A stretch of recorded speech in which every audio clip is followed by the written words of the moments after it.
আপসহীন নেত্রী বেগম খালেদা জিয়া উনি এখনো বেঁচে আছেন। ওনার সাথে আসলে ওই তুলনায় এনসিপি একেবারেই নতুন। এখন আপনি যদি বলেন যে এটা নাটক করে হয়েছে তো এটা তো এতদিন হচ্ছিল না। আসলে বিএনপি অনেক বড় রাজনৈতিক দল।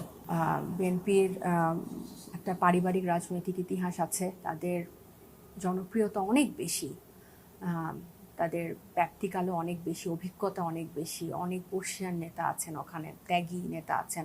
সবচেয়ে বড় কথা বাংলাদেশে অন্যতম নেত্রী, যাকে আপসহীন নেত্রী বেগম খালেদা জিয়া উনি এখনো বেঁচে আছেন। সো ওনার সাথে আসলে ওই তুলনায় এনসিপি একেবারেই নতুন। তো আমার মনে হয় না যে ওনাদের এনসিপিকে ওনারা শত্রু মনে করে। গত 20শে নভেম্বর উপদেষ্টা পরিষদে যখন আইসিটি থেকে এই দল হিসেবে বিচার করার বিধানটা যখন বাদ দেওয়া হয়, ওনারাই এটাতে সবচেয়ে বেশি সরব হবেন।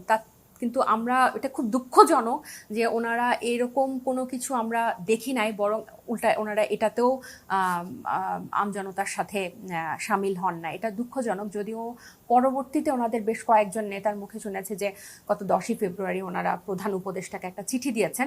এই চিঠির কথাটাও কিন্তু খুব আশ্চর্যজনকভাবে এর আগে শুনি নাই, এর পরেই শুনলাম। সো এই জায়গাটাতে অবশ্যই আশা হতো যে ওনাদের কিন্তু এটা ওনারা ব্যাখ্যা করেন যে এটা ওনাদের দলগত স্ট্র্যাটেজি বা রাজনৈতিক স্ট্র্যাটেজি। কিন্তু আমার কাছে মনে হয় না যে আওয়ামী লীগের মতো একটা গণহত্যাকারী দল এবং সন্ত্রাসী দলের ব্যাপারে কোনো তাদের ব্যাপারে কঠোর হওয়ার বিষয়ে কোনো ধরনের বুকিশ রুলস রেগুলেশনের অ্যাপ্লিকেশন দেয়া উচিত বলে আমার মনে হয় না। আমি আশা করেছিলাম যে ওনারা অগ্রগামী ভূমিকা পালন করবে এই আন্দোলনটাতে। হ্যাঁ, এটা গতকালও একটা টক শোতে আমার সহ আলোচকরা বলছিলেন যে এটা একটা নাটক ছিল।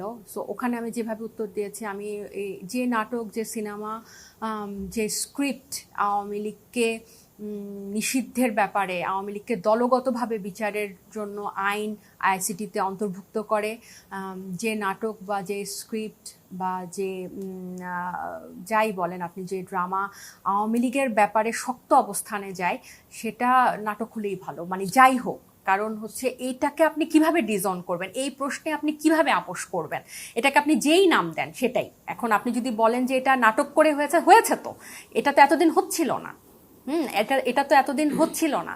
সো এটা এক একজন এক একভাবে বলতে পারে। আমরা আশা করছি যে ওনারাই সেই আন্দোলনে নেতৃত্ব দিবে বা এটাকে আরো জোরালো করবে। কিন্তু ওনারা যদি এটাকে ব্যঙ্গ করে নাটক বলে, তাহলে নাটকই চাই, কি করবো।